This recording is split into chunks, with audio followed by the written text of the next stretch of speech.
Muy buena tarde, bienvenidos a este evento que trae hoy a ustedes la Escuela de Derecho y Ciencia Política de la Universidad Industrial de Santander.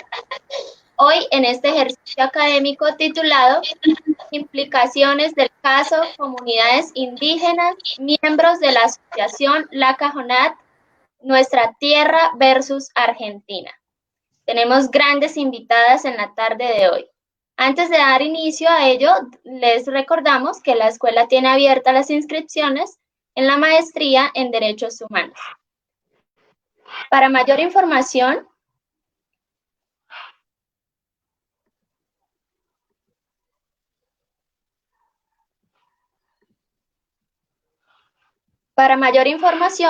los contactos y correo que pueden visualizar en sus pantallas en estos momentos.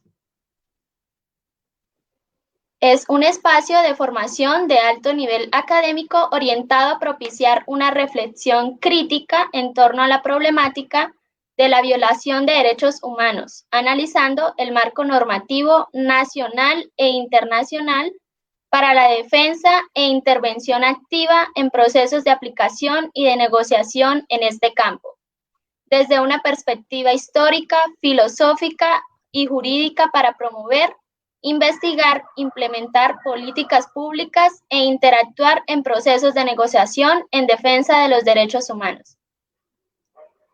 Gracias por conectarse con nosotros desde nuestra página oficial en Facebook. Recuerden que también nos pueden seguir en YouTube y Twitter como @wisderecho. Le cedo la palabra a nuestro director de escuela, el doctor Javier Alejandro Acevedo Guerrero, quien nos acompaña en esta tarde. Bienvenidos y que disfruten de la transmisión. Muy buenas tardes a todos, a todas. Muchas gracias por conectarse. Para mí es muy grato como director de la Escuela de Derecho y Ciencia Política de la Universidad Industrial de Santander contar con este grupo de panelistas, sobre todo mujeres tan excepcional, que nos va a acompañar en este ejercicio de reflexión. Quiero saludar muy especialmente a Diana Murcia y a Dora Lucy Arias, dos defensoras de derechos humanos, que igual que creo yo, así como me gusta definirme, tal vez creo que las estoy definiendo como les gusta a ustedes, defensoras de derechos humanos y, eh, y sobre todo también defensoras de la educación pública y defensoras de estos ejercicios de la pedagogía, de esta posibilidad de llevar a la gente al grueso las reflexiones tan interesantes que hoy vamos a escuchar de ustedes alrededor de uno de los temas más importantes que hoy está en la discusión, como es precisamente el nuevo enfoque, o mejor, la nueva visión de la tierra, la nueva visión de la propiedad, ese nuevo enfoque que desde la sentencia de la Corte Interamericana de Derechos Humanos, especialmente en el caso Nuestra Tierra versus Argentina, tiene unas connotaciones que apenas sí estamos aprendiendo y estamos midiendo la magnitud de la riqueza conceptual que tiene este fallo. Igualmente nos acompaña Mariela Pujimuy Hanamejoy, quien es una indígena inga que siempre ha estado en la Facultad de Ciencias Humanas y que es muy cercana precisamente a estas causas y quien siempre nos ha acompañado defendiendo el derecho propio y hablando en pro de su comunidad. Bienvenidas, bienvenidos a todas y muchísimas gracias, Diana Betancourt, usted como el eje fundamental del consultorio jurídico en la línea ambiental ha sido fundamental para poder llevar adelante este conversatorio que hoy vamos a compartir con todos ustedes. Me siento honrado como director de la Escuela de Derecho de estar acompañado de este excelente grupo de mujeres defensoras de derechos humanos, de mujeres defensoras del derecho propio de las comunidades indígenas y sobre todo compartiendo la riqueza jurídica que trae esa interesante sentencia que hoy ustedes van a comentar. Sin más preámbulos, nuevamente, mil gracias por aceptar la invitación de la Escuela de Derecho, las puertas abiertas de la escuela, siempre a sus órdenes y espero que este sea el primero de muchos conversatorios y de muchas actividades que seguro podemos hacer de manera conjunta. Muchas gracias, Dora Lucy, muchas gracias, Diana, muchas gracias, Mariela, por acompañarnos el día de hoy y por contar con sus aportes en este ejercicio que desde que estamos confinados hemos llamado de pedagogía jurídica y especialmente de pedagogía en los derechos. Bienvenidos y muchísimas gracias por conectarse. Muchas gracias, doctor Javier. Parley. Uh-huh. Gracias, doctor Javier. Así es, en la tarde de hoy nos acompaña como moderadora del evento la doctora Diana Betancourt. Ella es abogada de la Universidad Industrial de Santander, magíster en protección internacional de los derechos humanos de la Universidad de Alcalá de España y coordinadora de la línea transversal en Derecho Ambiental del Consultorio Jurídico WIS. Antes de darle inicio al evento, les recordamos compartir de este interesante evento en sus redes sociales y participar con todas sus preguntas. La doctora Diana Betancourt hará un espacio al final para dar respuesta a todas ellas. Les presento las invitadas en la tarde de hoy. Nos acompaña la doctora Diana Murcia, abogada y especialista en instituciones jurídico-penales de la Universidad Nacional de Colombia y maestra en Ciencias Sociales con mención en Sociología en Flaxo. Se ha desempeñado como defensora de derechos humanos, consultora y asesora en este campo y en asuntos ambientales en varios países latinoamericanos. Profesora del área de Derecho Constitucional en la Facultad de Ciencias Jurídicas y Políticas de la Universidad El Bosque y es directora del consultorio jurídico de la misma universidad. Nos complace tener también con nosotros en esta tarde a la doctora Lucy Arias. Dora Lucy Arias, permacultora, durante 20 años ha trabajado en derechos humanos, colectivos, sindicales y territoriales, ambientales y lucha contra la impunidad en América Latina, especialmente en Colombia. Estudió Derecho Constitucional, magíster en Defensa Internacional de Derechos Humanos ante cortes, tribunales y organismos internacionales. Actualmente estudia doctorado en Derecho en la Universidad Rovira y Virgili de Tarragona. Nos acompañan también la doctora Mariela Pujimoy Janamejoy, docente indígena en lenguas nativas con énfasis en lengua inga y plurilingüismo e interculturalidad, licenciada en español y literatura, estudiante de maestría en gestión y políticas públicas de la Universidad Industrial de Santander, diplomada en administración integral de organizaciones indígenas por la Asociación de Trabajo Multidisciplinario para Pueblos Étnicos y otros. Asimismo, se desempeña como dinamizadora de las prácticas y saberes ancestrales del pueblo inga en Colombia, labor encomendada por el Cabildo Menor de Educación y Cultura del pueblo inga en Aponte, Nariño. Como pueden ver, tenemos grandes invitadas. Doctora Diana, le cedo la palabra. Disfruten de nuestra transmisión. Buenas tardes a todas y pues a todos los que nos estén acompañando en esta tarde de hoy para enterarnos y empoderarnos con este tema tan importante, sobre todo ahorita que estamos en medio de la coyuntura de defendernos de las grandes multinacionales y de defender nuestro medio ambiente. Pues surge este fallo recién proferido por la Corte Interamericana, que si bien el caso se trata de una situación fáctica específica de un pueblo indígena, sí que hay elementos que nos permiten trasladar eso a otras luchas por el agua, por el medio ambiente sano. Y aparte de eso, pues contar con la perspectiva de la profe Mariela, pues es una cosa invaluable en esta tarde. Entonces, la mecánica de esta tarde es, vamos a escuchar primero a Dora y a Diana, que nos van a hacer una contextualización del caso, cómo surgió, por qué es importante, ¿Qué es lo que lo hace especial? Porque pues la Corte ya ha emitido varios fallos refiriéndose a la propiedad y a las implicaciones y las particularidades que tiene la concepción de la propiedad para un pueblo indígena, que no es lo mismo que para una persona del común, pero sí que en este fallo se han hecho unas precisiones muy valiosas para la defensa de lo que implica ejercer ese derecho de propiedad como una institución común y que tiene unas particularidades muy específicas y que permite exigir otros derechos a partir de esa propiedad. Entonces, les doy la palabra a ellas, nos van a compartir una presentación y cualquier pregunta o comentario estamos disponibles en el chat en Facebook. Dora y Diana.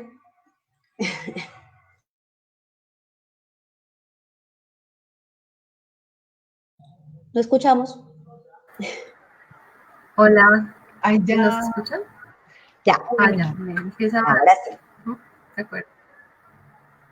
Muy buenas tardes para todas y todos. Pues muchísimas gracias a la UIS, a su Facultad de Derecho por esta invitación a compartir reflexiones alrededor de un tema que para Colombia se vuelve muy importante en la medida en que nos permite identificar referentes internacionales para el debate acerca de las responsabilidades internacionales del Estado colombiano y quizá precisamente por la búsqueda que nos permite de encontrar en esos referentes pues, mecanismos para la implementación de derechos en Colombia que hagan que el bache entre la realidad y la Constitución no sean tan grandes. En ese sentido, pues también estar compartiendo hoy en la UIS, una universidad pública, como lo decía Alejandro, pues para nosotros es un honor estar compartiendo hoy en un espacio que está tan cerca a nuestros corazones, que es la universidad pública. Nosotras con Diana hemos pensado una presentación en el siguiente sentido.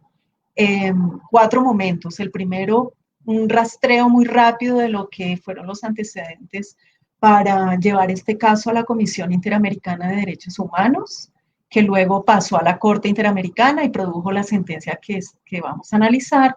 El segundo momento, qué es lo que contiene la sentencia y cuáles son los aspectos novedosos. El tercer elemento sería relacionado con cuáles son las implicancias para Colombia que vemos muy concretas derivadas de este fallo. Y la última parte sería implicancias ya en aspectos que están en debate hoy, como por ejemplo el páramo de Santurbán. Entonces, para eso, pues vamos a dividirlo. Yo voy a hacer la primera y la tercera parte y Diana la segunda y la cuarta. De esa manera, entonces, pues yo me adentro de mencionarles que estamos hablando de un fallo emitido el 6 de febrero por la Corte Interamericana de Derechos Humanos, en el cual declara la responsabilidad internacional de Argentina por violación de distintos derechos de 132 comunidades indígenas que habitan los lotes identificados con unos números catastales en el departamento de Rivadavia, en la provincia de Salta. Esos predios antes fueron identificados como lotes fiscales 14 y 55. ¿Por qué este aspecto es importante? Porque hubo una transferencia jurídica entre lotes fiscales y los lotes que posteriormente se asignan a las comunidades. Aquí es importante tener en cuenta que el proceso se lleva ante el sistema interamericano tras 2 décadas de que las comunidades hacen solicitud de titulación colectiva sin que ello suceda. La República de Argentina no proveyó ese acceso efectivo a un título de propiedad sobre el territorio ancestral Y la tierra, al encontrarse en dos inmuebles registrados con matrículas diferentes, teniendo una extensión ambos de cerca de 643.000 hectáreas en ese departamento, fueron considerados formalmente antes de 2014 eh, eh, como tierras fiscales. Y esta propiedad, este tipo de propiedad estatal, fue asignado como tal a las comunidades que allí habitaban para su posterior adjudicación. Entonces, estas comunidades no eran solamente indígenas, también había comunidades no indígenas que para el efecto de la sentencia y la realidad argentina se denominaron comunidades criollas. Es decir, hablamos de unos predios que en su conjunto, con más de 600.000 hectáreas, exactamente 643.000, albergaban población indígena y no indígena, y dentro de los derechos de la población indígena, pues está el reconocimiento de su propiedad colectiva, titulación, demarcación y registro de esas propiedades como parte de su seguridad jurídica. En ese sentido, tras hacer esta solicitud de formalización de la titulación colectiva y no encontrarse respuesta por parte del Estado argentino, las comunidades se asocian en lo que es conocido como la asociación La Cajonat. Esta asociación entonces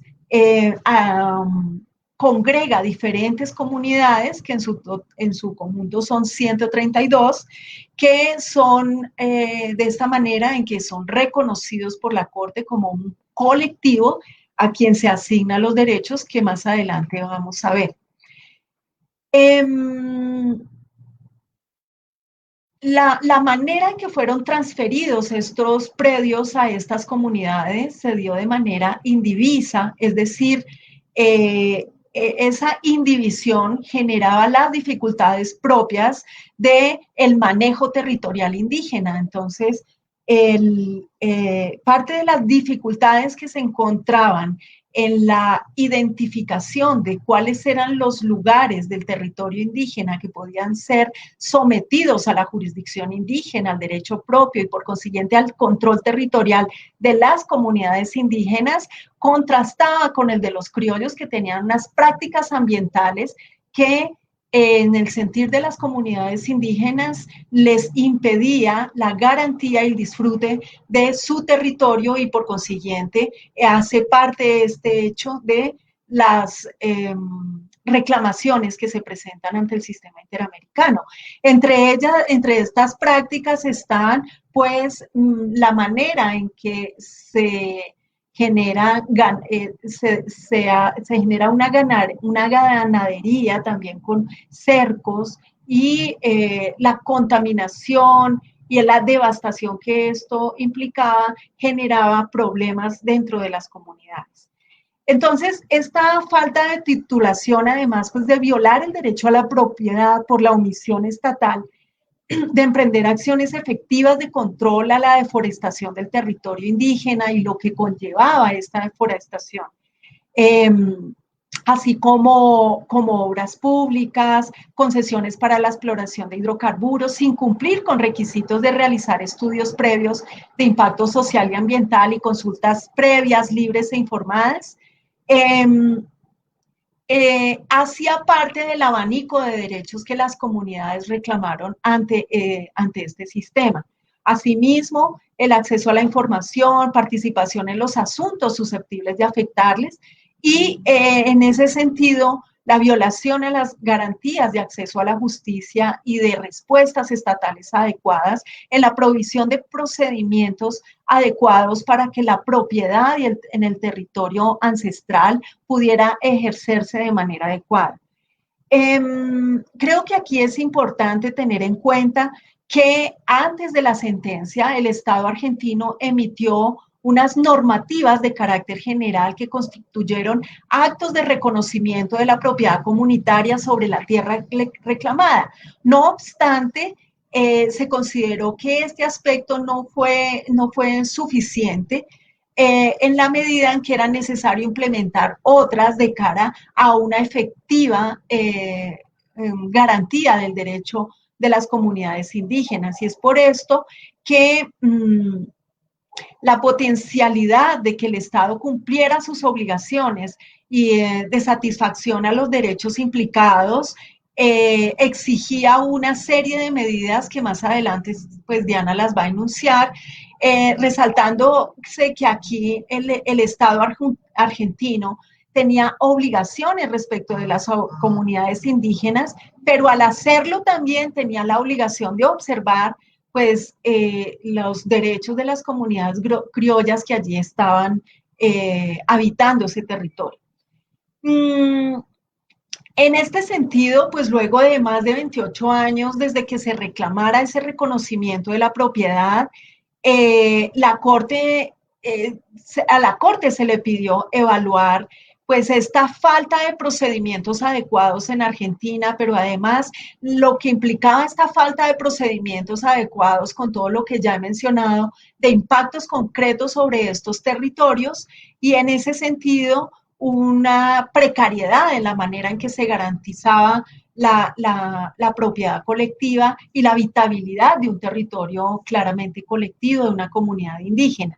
En ese sentido, era claro que la falta de procedimientos también vulneraban el acceso a una tutela judicial efectiva y precisamente entonces por eso el Tribunal Interamericano, la Corte Interamericana, en relación a contar con estos procedimientos adecuados y con las obligaciones de garantizar los derechos y adoptar disposiciones como parte del compendio de medidas que se les solicitó, toma en cuenta algunos de ellos, pero va más allá, como en el caso de derechos que para el momento en que se somete esta situación al sistema interamericano no estaban siendo reconocidos ni siquiera por el mismo sistema interamericano, como son los derechos relacionados con el artículo 26 de la Convención. En este sentido, aunque se parte fundamentalmente del reconocimiento pues, de que la propiedad de este territorio ya estaba determinada para las comunidades indígenas, el debate no se centra necesariamente en la propiedad, pero sí en lo que implica un derecho a la propiedad de manera integral y las repercusiones que esos derechos tienen sobre la vida colectiva de la comunidad indígena, repercutiendo sobre la realidad de los demás derechos, como ya lo mencionamos. En este sentido, pues creo que es importante referir que aquí había unos retos enormes. Nosotros hemos venido conversando durante varios meses con las organizaciones que están en el territorio, pero también con el CELS, que es el organismo cuya sede está en Buenos Aires, que es el Centro de Estudios Legales y Sociales, que está en Argentina y que fueron los representantes legales para este litigio internacional. Y lo que nos han comentado es que gran parte de los retos que existían alrededor de la presentación de este caso tenían que ver, uno, precisamente con que se enfrentaban a una serie de situaciones no reconocidas, a uno por lo menos no lo suficientemente debatidas en el sistema interamericano. Dos, a que las comunidades indígenas estaban habitando un territorio compartido con poblaciones criollas que no necesariamente compartían la misma manera de entender y habitar ese territorio. Y tercero, la falta de esos procedimientos y el acercamiento del Estado argentino a los mecanismos de garantía de derechos a los pueblos indígenas. De esta manera, entonces, si bien inicialmente pudo haber tensiones sobre las mismas comunidades para gestionar la habitabilidad de ese territorio, hubo antecedentes muy importantes que permitieron previamente hacer un reparto de ese territorio, unos cerca de 200.000 hectáreas, antes de llegar a la sentencia ya habían sido debatidas alrededor de quién habitaba qué parte de esos territorios y a quién le correspondería estar en cada uno de ellos. Y de esa manera, a través de un mecanismo interno de estas comunidades, se da entonces pasos muy importantes para el diálogo entre las comunidades criollas e indígenas, aspecto pues envidiable que sería ideal que se dieran también en Colombia, pero evidentemente lo que se presentó como una particularidad, por lo menos en términos de la concreción, de la posibilidad de asistir de manera menos conflictiva hacia estos escenarios internacionales y obtener una sentencia en un contexto más favorable a la resolución de estos conflictos, es que las comunidades indígenas a través de la asociación La Cajonat ya había hecho unos trabajos en el territorio muy importantes de diálogo casa a casa, de identificación, de censo, de conversa, con cada una de las personas habitantes del territorio para identificar no solamente identidades, sino también para entenderse como pueblos que habitan un mismo territorio.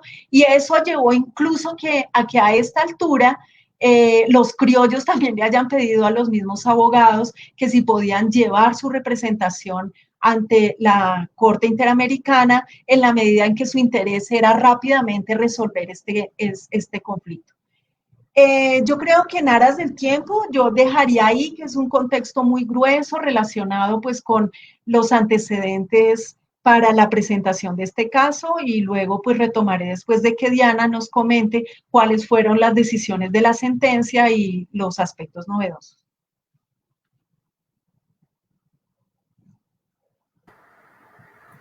Vale, muchísimas gracias. Bueno, también agradecer a esta invitación. Me alegra mucho haberme encontrado de nuevo con Alejandro y pues conocer a las mujeres con las que compartimos esta presentación, que sé que han trabajado mucho alrededor de estos temas. Bueno, pues entonces en esta segunda parte nos gustaría como hablar de cuáles fueron los, digamos, el contenido propio de la sentencia, ¿verdad? Para eso hay que entender que se trató de un proceso muy largo, ¿no? La petición inició en el año de 1998 y el informe de fondo, que es el informe que debe enviar la Comisión Interamericana a la Corte para que ya la Corte pueda realizar, digamos, su trabajo de juzgamiento, ocurrió en el 2012. ¿Sí? Y como muchos saben, estos trámites en el sistema interamericano se tardan mucho. Hay que entender que es un organismo que no es tan grande como quisiéramos en realidad, que tuvo una gravísima crisis hace unos años en términos de financiamiento y además que justamente la existencia de casos que tienen que ver con temas de desarrollo ha hecho que los estados retiren su respaldo hacia ella y ha vuelto su labor muy difícil. Y pese a eso, pues hoy en día tiene una relatoría sobre los derechos económicos, sociales y culturales que está fortalecida y pues que está siendo respaldada por la Corte Interamericana, no solamente por este fallo, por ejemplo, sino también por opiniones consultivas muy interesantes que está produciendo, ¿no? Entonces tenemos que el caso llega finalmente a ser juzgado en el año 2018, la sentencia se produce en febrero de este año y aborda básicamente 4 derechos, ¿no? La propiedad colectiva, bueno, aquí es el tema de, aquí no está bien puesto, lo puse mal, propiedad, derechos económicos, sociales y culturales, garantías judiciales también allí, ¿no? Y aquí es algo bien relevante que se diga cuánto el reclamo, ¿no? Y que tengamos una perspectiva en términos del tiempo, ¿no? El reclamo lleva 35 años, ¿m? Que es un poco lo que le sucede, digamos, que a muchas comunidades actualmente, ¿no? Entonces yo quería hacer no sé si se vaya a ver todo, espero que sí. Este es un corto video que la Corte Interamericana hizo para promover, digamos, y promocionar su decisión. Entonces ya mismo se los voy a presentar. Espero que lo puedan escuchar bien.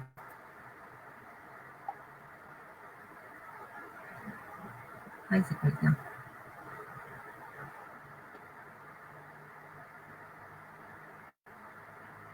Bueno, creo que se perdió.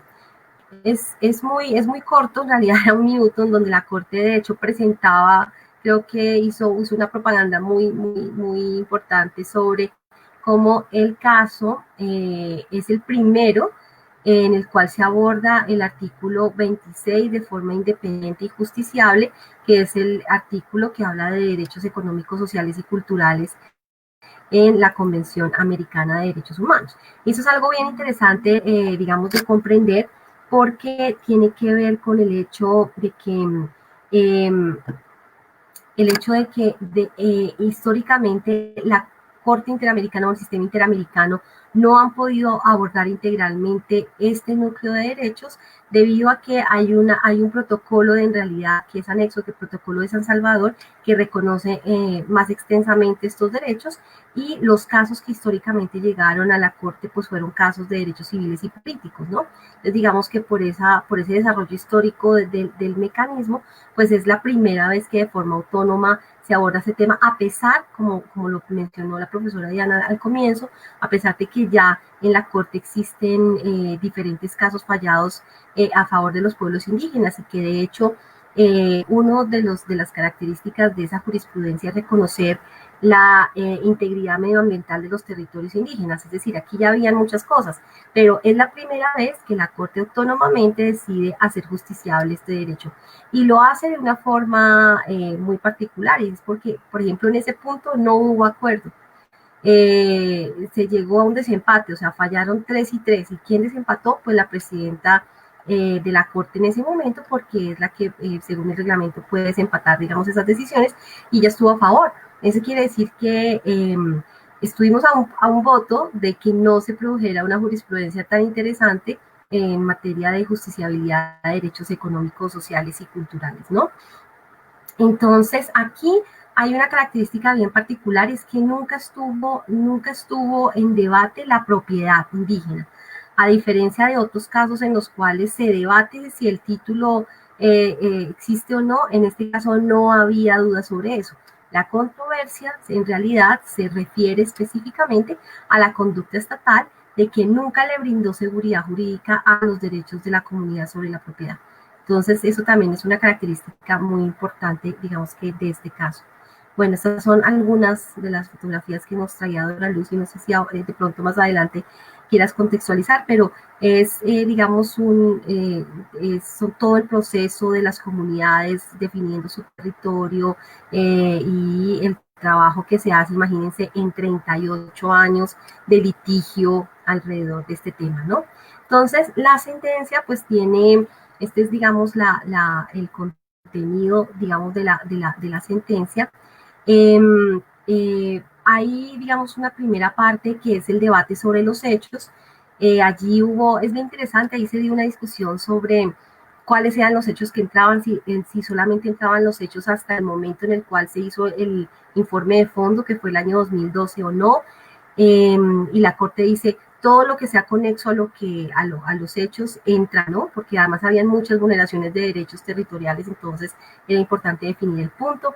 También mirar quiénes eran las víctimas, cuál era el número de las víctimas en ese momento, porque las comunidades se fusionaban y como es natural, digamos, en la historia de los pueblos, las comunidades se fusionan, se abren ahí algunas otras, entonces al final se definió que se iba a proteger a estas 132 comunidades, ¿no? Y luego pues venía un estudio, ¿no? En esta primera parte relativa a los hechos sobre esa historia, digamos, dividida en 4 periodos de exigibilidad de los derechos en la década de los 90, luego cuando es bien interesante porque para definir, digamos, la disputa territorial, el Estado resolvió abrir un proceso de referendo para preguntarle a la gente, a todos, a tanto los que ellos denominan aquí aborígenes y los criollos, definir si deseaban que se repartiera el territorio individualmente, ¿no?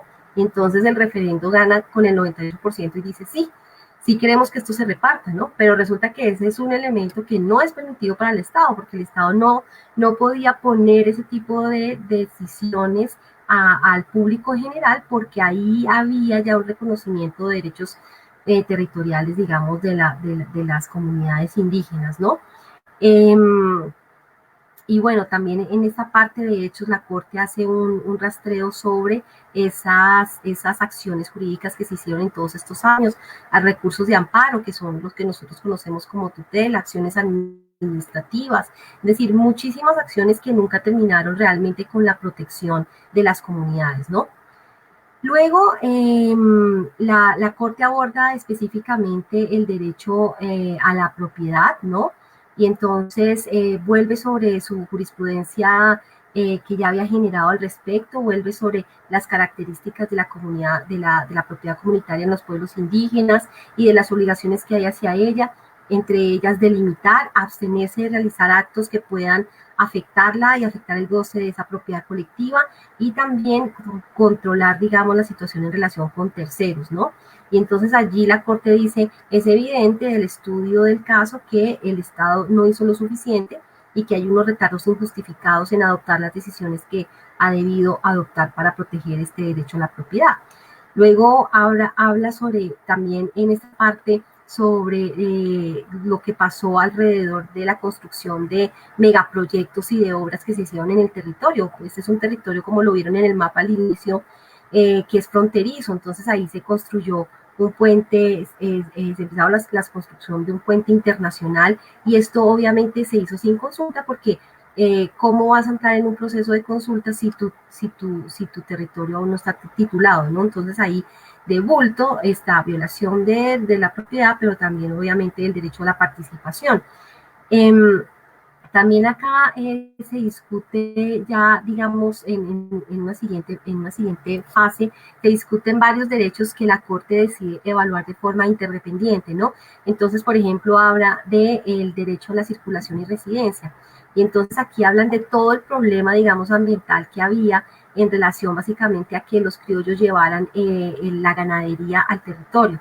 Entonces, si llevas ganado, entonces el ganado está de libre pastoreo, entonces está afectando el libre tránsito de la fauna silvestre, está restringiendo la libertad de circulación de las comunidades, está evidentemente afectando las fuentes de agua, la gente tenía que tomar la misma agua que tomaban el ganado, y el ganado depositaba ahí sus heces, es decir, era un desastre, digamos, ambiental complejo, ¿no? Y esto entonces implicaba que había también destrucción, a las personas indígenas les tocaba acercar sus cultivos de pan coger, y el ganado los traspasaba. Entonces con eso también tenían afectación evidentemente al derecho a su alimentación, y el ganado también, allá habían muchos algarrobos, y entonces y árboles de los cuales evidentemente ellos consumían, los utilizaban para el consumo de alimentos, pero entonces el ganado se comía los cogollitos de los árboles. Entonces era toda esta situación, digamos, gravísima que hay allí, y en ese caso entonces la Corte Interamericana dice, sí, efectivamente, estos derechos, en primer lugar, dice, definitivamente ya fueron reconocidos como derechos justiciables por la opinión consultiva que ya la Corte Interamericana había hecho en el año 2017, la opinión consultiva 23, donde establece el derecho humano al medio ambiente como un derecho que claramente corresponde, está dentro de la Convención Americana, y además hace una cosa súper buena que me parece a mí que es algo muy importante en términos de el reconocimiento de derechos, y digamos que la conformación del Corpus Juris Internacional de Derechos Económicos Sociales Internacionales, y es que dice, claro, yo no he desarrollado jurisprudencia sobre eso y nosotros no tenemos un desarrollo sobre estos derechos, pero resulta que el Comité de Derechos Económicos, Sociales y Culturales tiene varias observaciones generales en las que habla de derechos culturales, de derecho a la alimentación, del derecho al agua. Y también, por ejemplo, el CEDAW también ha hablado, por ejemplo, de los derechos de las mujeres rurales. El Comité de Derechos de los Niños también ha hablado de la cuestión, porque de hecho el único instrumento fuerte que ha hablado históricamente de los derechos ambientales es la Convención sobre los Derechos del Niño. Entonces trae todos esos elementos que vienen del Sistema Universal de Derechos Humanos y los trae y los incorpora aquí como parte del Corpus Juris, digamos, de exigibilidad de derechos, ¿no? Y habla de una noción que es fundamental, y es la de la interdependencia entre todos los derechos, ¿no? Entonces termina diciendo, el Estado ha estado haciendo permanentemente unas intervenciones que son ineficaces, que no han protegido los derechos, y cuando, por ejemplo, el Estado argentino se defendía diciendo, a mí no me pueden decir que yo violé el derecho al medio ambiente ni me pueden poner cargas con eso porque son cargas desproporcionadas. Entonces, o aquí no se ha probado que ha habido un daño cultural y no se ha probado que ha habido un daño en el derecho a la alimentación. Entonces, lo que termina diciéndole la Corte Interamericana es, usted como Estado está haciendo una interpretación muy restrictiva de los derechos, hay una total interdependencia. Tenemos que hablar de agua porque el agua forma parte tanto del derechos ambientales como del derecho a la alimentación, y tenemos que hablar de derechos culturales porque de hecho la alimentación es una manifestación de derechos culturales y de las prácticas de vida, y tenemos que hablar de eso al tenor del derecho a la propiedad. Entonces dice, todo esto forma parte del entramado interdependiente y no podemos dejar de hablar de eso. Y finalmente entonces habla de las reparaciones, ¿no? Aunque yo quisiera pasar, digamos, que ya para Dora Luz y para no robar más tiempo, pero en reparaciones también es bien interesante la sentencia porque reconoce entonces a estas 132 comunidades, ¿no? Esta sería como la torta de derechos que reconoce. En términos de reparaciones, entonces reconoce que hay 132 comunidades, le da un plazo al Estado de 6 años para que pueda abordar cuáles medidas. La primera, pues ya cumplir con una delimitación y demarcación y titulación del territorio, trasladar a la población criolla en un proceso que dura 3 años mientras busca, digamos, formas muy fluidas, digamos, de ese traslado, y luego 3 años para ejercer ya acciones administrativas para poder relocalizar a las personas. Luego, digamos que le impone un plan o realizar un plan de trabajo para tomar acciones para garantizar los derechos al agua, a la alimentación, a los recursos forestales. Aquí había un gravísimo problema de tala. Crea un fondo de desarrollo comunitario que debe ser manejado por un representante que elija la comunidad, un representante del Estado y otro representante elegido por ambos. Como medida de satisfacción ordena la publicación y la traducción de la sentencia, y además obliga a que para evitar la repetición de estos delitos, que cree normas para el tratamiento de las pretensiones territoriales. Entonces hace una orden específicamente para que haya una adecuación normativa, porque dice, este caso significativo de una ineficiencia del Estado, pero al mismo tiempo de que el Estado no tiene herramientas legales para abordar los problemas de territorialidad. Entonces ordena que se haga una norma, ahí no le pone plazo, dice que en un plazo razonable. Entonces, Dora Luz, implicaciones. Y avísame, por favor, para cambiar de la diapositiva.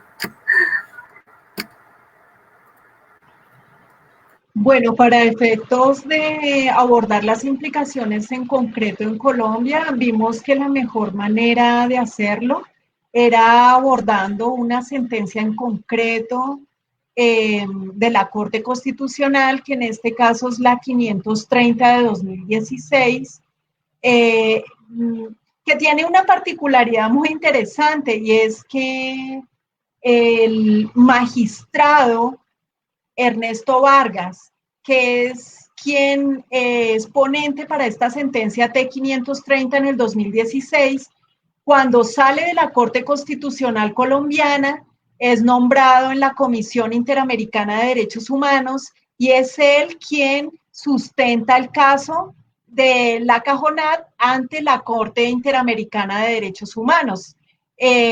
Claro, esto no es más que un aspecto anecdótico, pero me parece interesante relevarlo porque es un punto de conexión con la sentencia, en la medida en que esta sentencia presenta elementos muy similares, pero también nos ofrece hoy, en etapa de implementación, 4 años después de su emisión por la Corte Constitucional colombiana, unos retos muy claros que vale la pena analizar en términos de que son situaciones que ya se están presentando. En este sentido, la sentencia tiene 2 tipos de medidas, una relacionadas con la tierra y la titulación colectiva, y otra relacionada con el reconocimiento a la condición de autoridad minera y ambiental de las comunidades indígenas.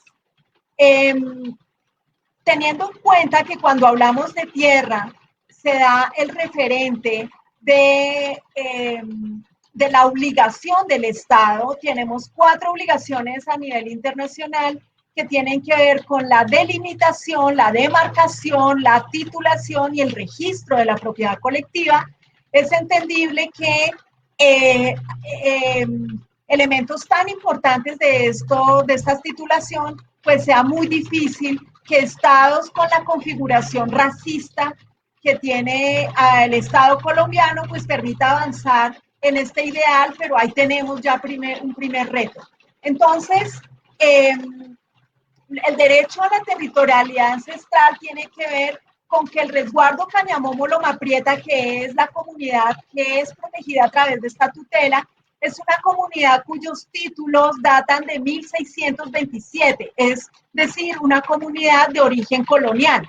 Sigue, Dianita, por favor. Entonces, desde 1627, la comunidad, teniendo un territorio 3 veces más grande que el de hoy, ha sido recortado en varias ocasiones a través de despojos que se dan no solamente por vías administrativas, sino también judiciales.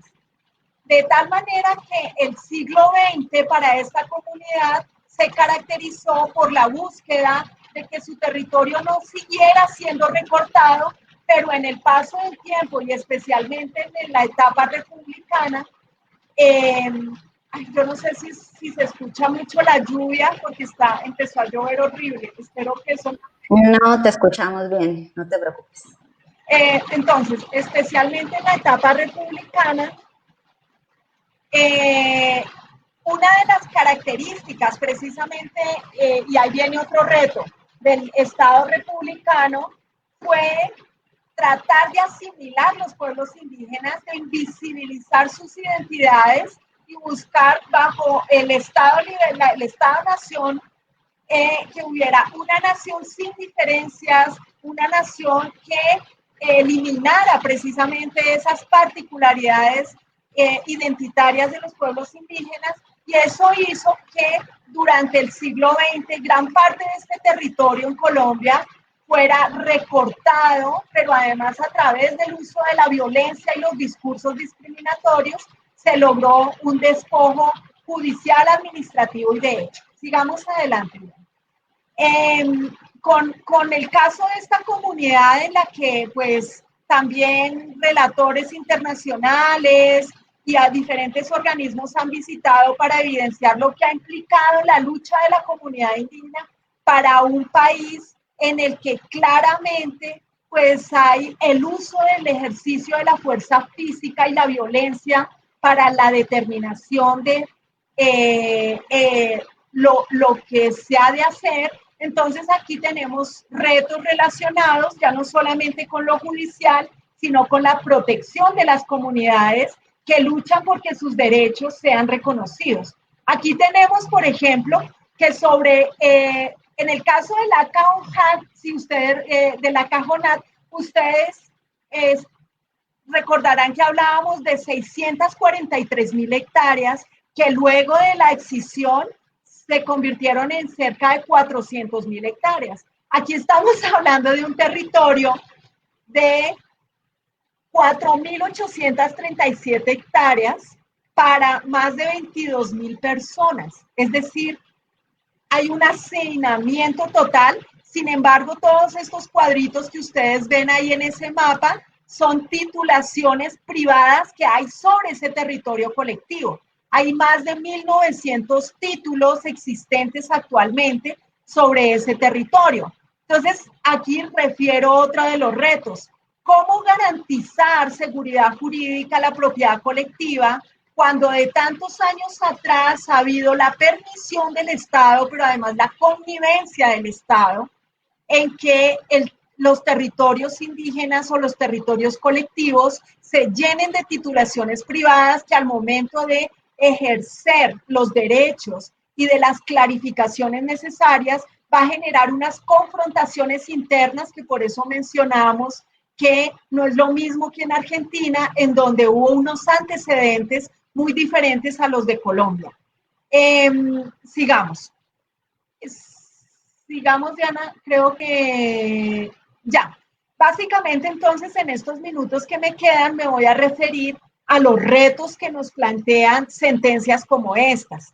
La sentencia de la Cajonat de la Asociación La Cajonat contra Argentina y que falla a su favor, pues como lo mencionaba Diana, tiene elementos novedosos del reconocimiento de los derechos económicos, sociales y culturales de manera autónoma y no derivados del reconocimiento de otros históricamente ya reconocidos por el sistema interamericano. Entonces ahí ya tenemos un reto para Colombia, y es que el Estado, acostumbrado no solamente a no reconocer los derechos ya reconocidos, ahora tendría que entrarle al reconocimiento de nuevos derechos. Entonces, aquí ya vamos incrementando, en una deuda que el Estado tiene con las comunidades cuya forma de vida es colectiva, en territorios colectivos, para el reconocimiento de esas propiedades colectivas y lo que ese reconocimiento a la propiedad implica.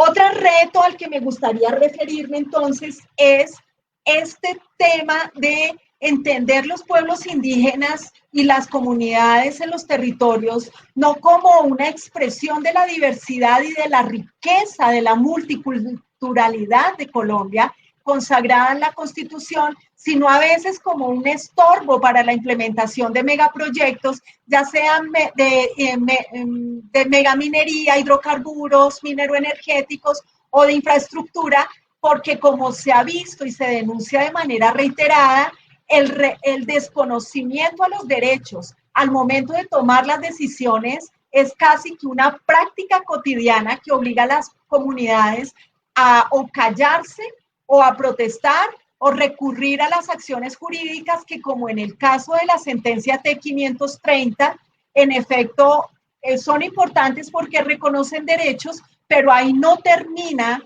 la historia, ahí comienza una nueva, que es la exigencia por la implementación de esta decisión. En el caso de la T530, bajo el entendido que sobre el reconocimiento de un polígono que es de territorio ancestral, se supone que las comunidades indígenas pueden ejercer su autodeterminación y su derecho propio. En este momento es muy difícil que el Estado colombiano reconozca que las comunidades también tendrían un derecho propio al ordenamiento territorial, incluyendo precisamente la mirada sobre esos 1.900 títulos para lograr una rearmonización de su territorio. Por último, entonces, creo que está este reto del reconocimiento de la autonomía y la autodeterminación de los pueblos indígenas. Colombia se caracteriza por una superproducción normativa casi que contrario a los pueblos, a lo que sucedía en Argentina. En Colombia tenemos jurisprudencia, normas y tenemos un montón de situaciones que nos permitirían decir que tenemos de dónde echar mano para el reconocimiento de derechos. ¿Qué es la pregunta? Sería ¿qué falta?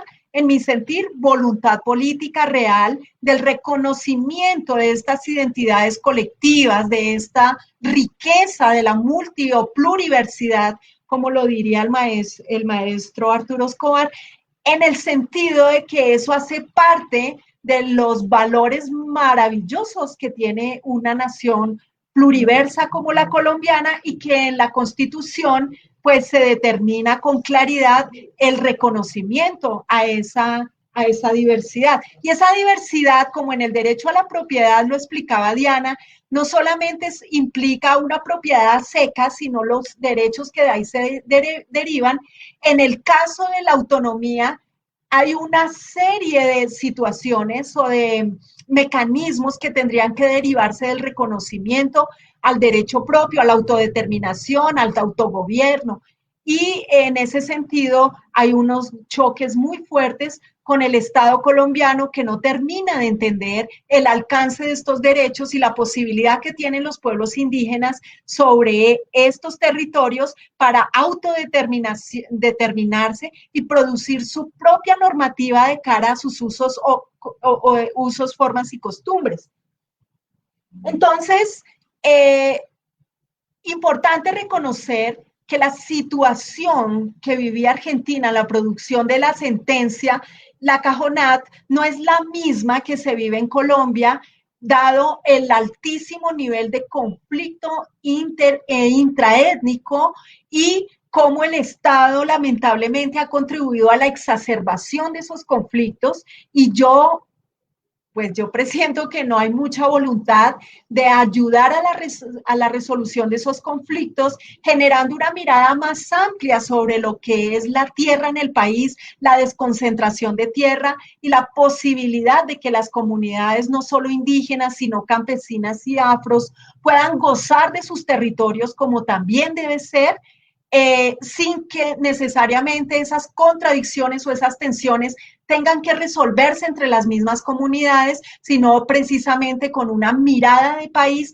que reconozca lo que implica esta plurietnia y esta diversidad y multiculturalidad. Diana.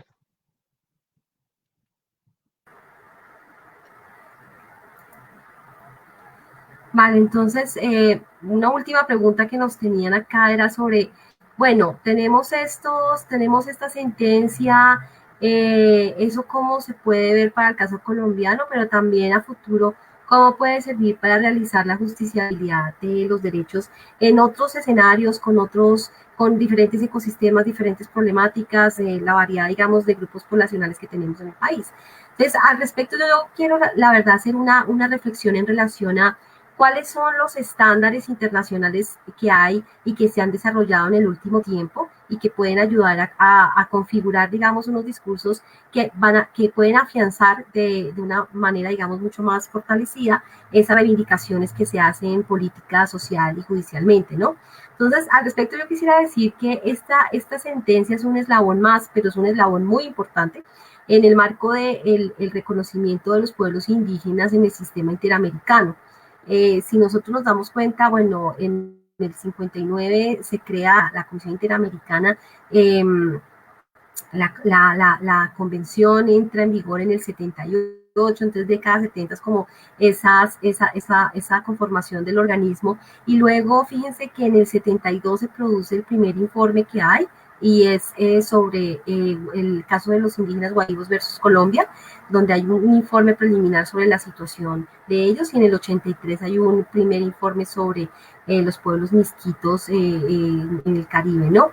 Entonces, muy tempranamente la Comisión Interamericana fijó su atención sobre pueblos indígenas, y luego en la década de los 80 es cuando se produce, en el 87 se produce la primera sentencia en la Corte Interamericana. 2 años más tarde sale el convenio 169 de la OIT, que fue esta revisión al convenio 157 del 57, que tenía un tinte muy asimilacionista, y aquí se pone un tinte más de participación de los pueblos indígenas y demás, ¿no? Sale el protocolo de San Salvador en el 88, que todavía no ha tenido una operatividad. Recién, digamos, se produjeron los indicadores para que los estados hicieran sus informes alrededor de progresividad, digamos, o de satisfacción de estos derechos. Y en la última década, digamos, más o menos 15 años, han venido pasando cosas muy interesantes, ¿no? La Declaración de Derechos de los Pueblos Indígenas de las Naciones Unidas, la Convención contra el Racismo y demás, y en el 2016 una Declaración Americana sobre los Derechos de los Pueblos Indígenas. Por década vemos que en los 90, pues evidentemente la Corte está afianzando su jurisprudencia y solamente 2 sentencias, pero luego ya en la primera década del siglo hay 11 sentencias sobre pueblos indígenas y en los últimos años 13, ¿no? Y esto sin contar sentencias que se han emitido en favor de población afrodescendiente. Entonces vemos que crecientemente es un sistema que tiene dentro de su atención a este grupo poblacional, ¿no? Entonces vemos que aquí ha habido como un desarrollo bien interesante. Y al mismo tiempo, la Comisión ha desarrollado unos informes temáticos que son muy importantes para entender el carácter, digamos, colectivo de la propiedad, los derechos de los pueblos indígenas en múltiples áreas, pero particularmente con la atención, particularmente en los últimos años, en relación a lo que pasa con los derechos de los pueblos indígenas y comunidades afrodescendientes en el contexto de actividades extractivas, ¿no? Para eso este informe del año 2015 pues es muy interesante porque establece unas obligaciones generales para toda la población, y unas obligaciones específicas que tendría el Estado específicamente frente a pueblos indígenas y afrodescendientes. Y también unos elementos muy interesantes en el último informe que se hizo sobre Panamazonía, donde ya se abordan mucho más estos problemas, digamos, forestales y demás. Eso en cuanto a la generación de estándares de la Comisión Interamericana, ¿no? Pero los estados generalmente siempre alegan el tema de la vincularidad, ¿no? Entonces ellos dicen, no, es que este instrumento es un instrumento del soft law internacional, esto no es vinculante para mí. Pareciera que un informe de la Comisión Interamericana, que por cierto son informes muy buenos de recopilación de estándares, pareciera que no tiene la misma entidad que una sentencia, ¿no? No obstante, esos informes están hechos de sentencias en general, ¿no? Y de la interpretación misma que hace la Comisión Interamericana como órgano, digamos, del sistema interamericano. Entonces, además de esto, en el 2017, pues, salió la opinión consultiva 23, que es muy interesante porque reconoce y se titula Ambiente y Derechos Humanos, y es un instrumento que de hecho propició Colombia, porque Colombia, en la pelea que tenía con Nicaragua por el mar territorial, le pide a la Corte Interamericana que interprete las obligaciones extraterritoriales de los estados y las obligaciones que tendría en relación a operaciones que podrían generar impactos ambientales. Y entonces sale esta opinión consultiva donde la Corte ya de una forma explícita dice el derecho al medio ambiente es un derecho humano y tiene unas características, implica que los estados prevengan, controlen, garanticen derechos, tengan un principio de precaución, realicen unos estudios como los estudios de impacto ambiental, y esos estudios tienen que ser independientes y tiene que haber, o sea, como que crea, digamos, todo un núcleo de obligaciones básicas que hay sobre los derechos. Al año siguiente, el relator de las Naciones Unidas sobre los derechos humanos y el medio ambiente, el derecho a un medio ambiente saludable, limpio, etcétera, saca un instrumento que en mi parecer es muy poco abordado, pero que es de los mejores documentos que hay en términos de estándares sobre derechos humanos y medio ambiente, que son los principios marco sobre los derechos humanos y el medio ambiente. De hecho, a mí me sorprende mucho cómo se hace tanta propaganda en relación, por ejemplo, a Escazú, que es un documento más bien mediocre en términos del desarrollo, digamos, de derechos, en términos de que al tiempo que reconoce derechos, al mismo tiempo tiene demasiadas excepciones al cumplimiento de esos derechos, pero en cambio aquí nos encontramos con unos principios que desarrollan ampliamente los derechos humanos en relación con el medio ambiente y trabajan y apuntan a cuestiones claves como el racismo ambiental, etcétera. Entonces aquí hay un núcleo también de cláusulas muy interesantes y hay gente muy interesante también trabajando alrededor de estándares y de evaluación de situaciones. Está el relator especial sobre el derecho al agua potable, que ha hecho documentos muy interesantes. Ya los relatores del Sistema Universal de los Derechos Humanos están saliendo de esa zona clásica en la cual ellos hacían visitas de país, informes temáticos y demás, y se están adentrando, por ejemplo, a hacer comentarios sobre política pública, o están haciendo amicus curiae en juicios internacionales en relación con medio ambiente, y están haciendo un trabajo muy, muy bueno.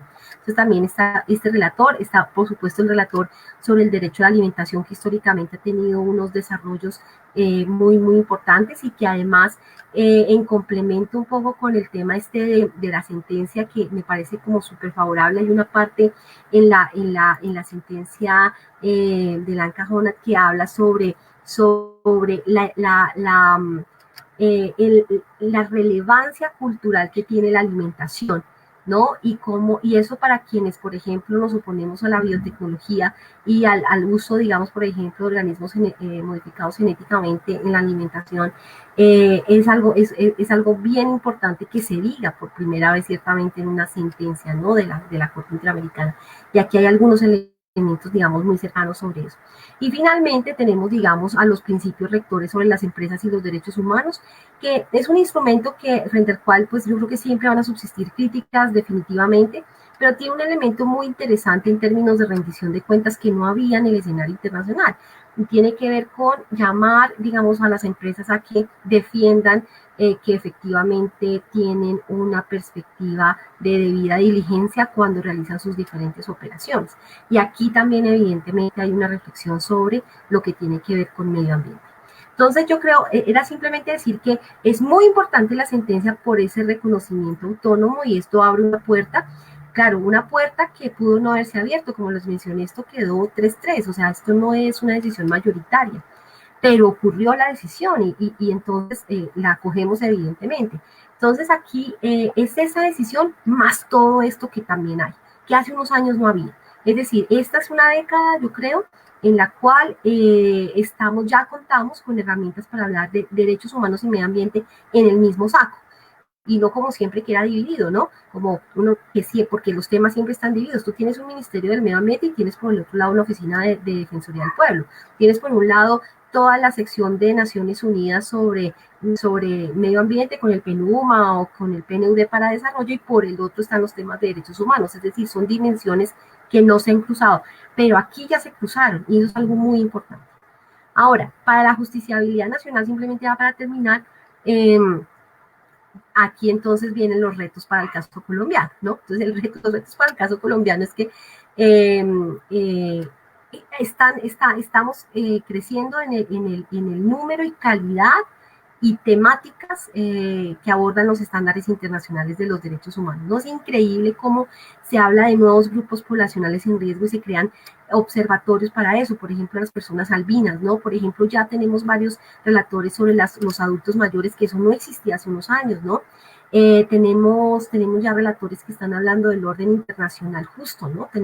Ya tenemos, digamos, ya se está robusteciendo ese escenario internacional discutiendo temas como estos. Antes, hace unos años, teníamos unos informes, digamos, de la Comisión Interamericana muy orientados a ciertos grupos poblacionales y a ciertas temáticas de derechos civiles y políticos.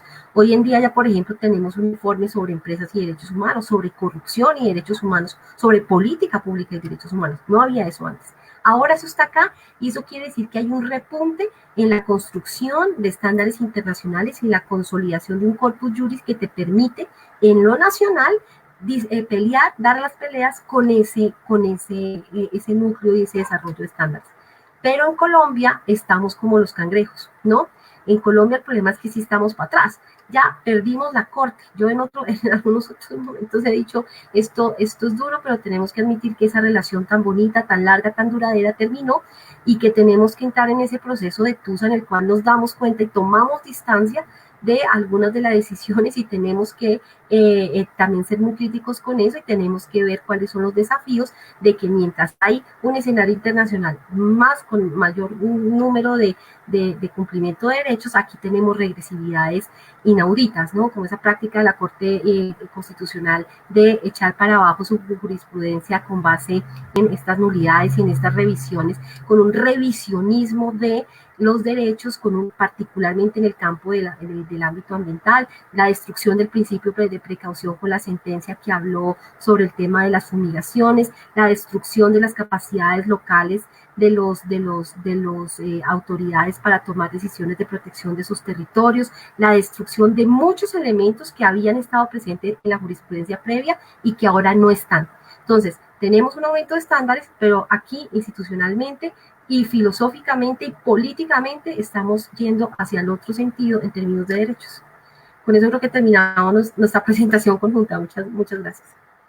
Muchas gracias. Súper irónico que la opinión consultiva 23 haya sido impulsada por Colombia y hace unos días nada más acaban de hacer regresión de derechos en cuanto a consultas populares para evitar las megaminerías y todos estos escenarios que la población cada vez está más y más en contra, ¿no? Pero bueno, esas son las vicisitudes del ejercicio político y del derecho.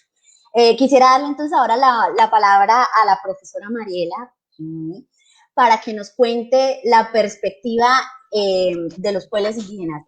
¿Sabían de la sentencia? ¿Ustedes cómo ven estos desarrollos jurisprudenciales internacionales? ¿Los conocen? ¿Hacen uso de ellos en sus luchas territoriales y de otra índole? ¿Cómo reciben esta clase de fallos y esta clase de instrumentos que se producen a nivel internacional? Bienvenida y muchas gracias por acompañarnos. Bueno, Munanemninga, Allichisi, Tukuy Campunata, pues Cani Mariela, Samokuni, Atunyacta, Apuntimanda. Monanemninga, Tiusurupay, Tukuy y Achekuna Mayufkuna Sakiska, Taita José María, Taita Carlos Tamabiovi y Tukuy Ayakuna, acompañado acá Tuta.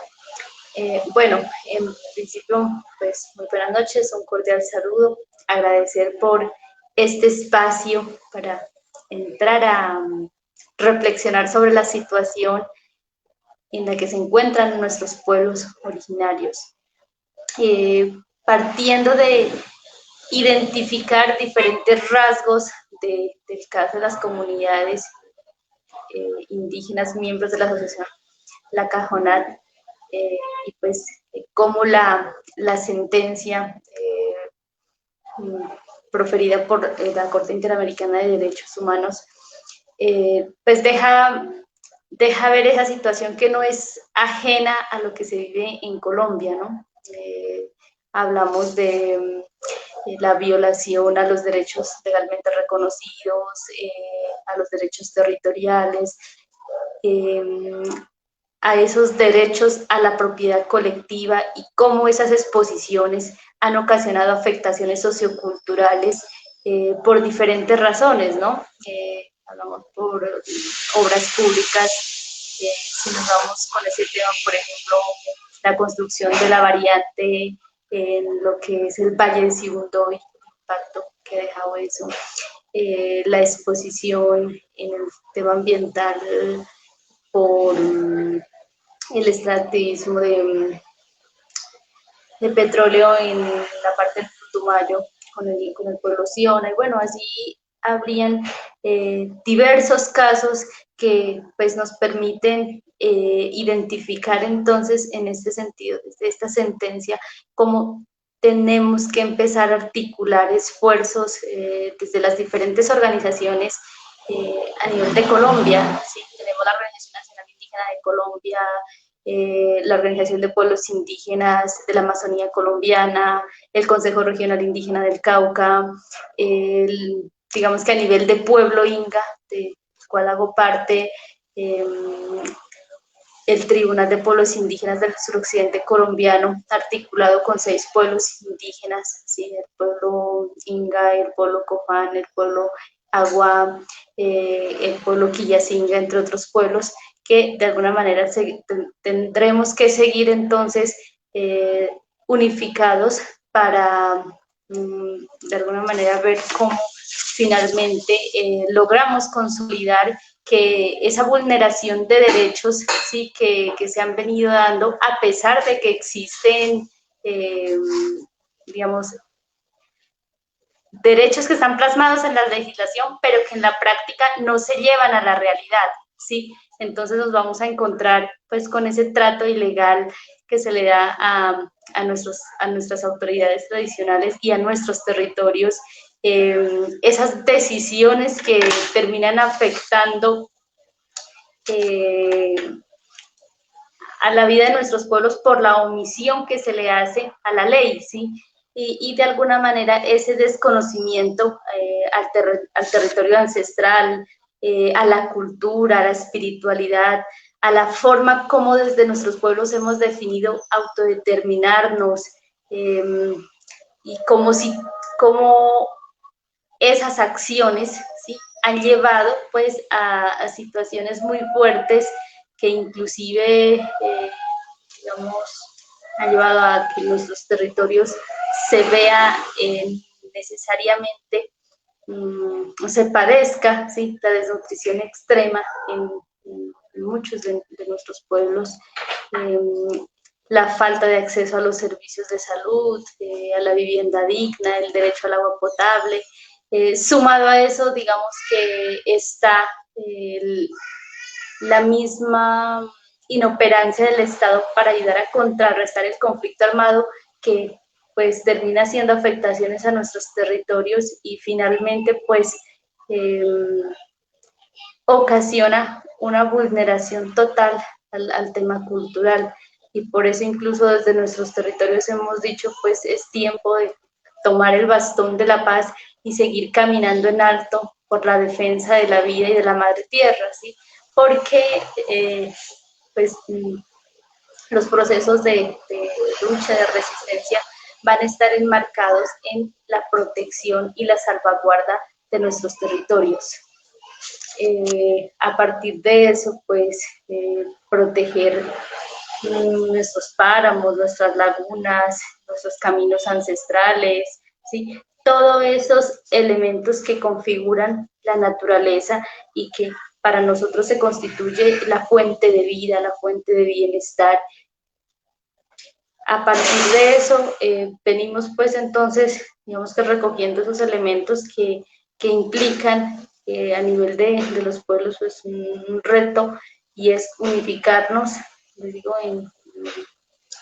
para de alguna manera llevar en un solo pensamiento, en un solo trabajo, pues la forma de contrarrestar estas situaciones que afectan la pervivencia cultural, la pervivencia física y cultural de nuestros pueblos.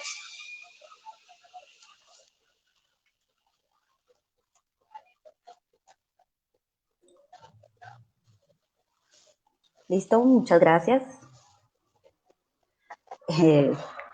Tengo algunas preguntas del público. Aquí alguien pregunta cuáles son los derechos más vulnerados de los pueblos indígenas aquí en Colombia, y por qué, que por qué los derechos indígenas se ven limitados en su jurisdicción. Creo que es una pregunta para las tres. Quien quiera darse a la tarea de responder.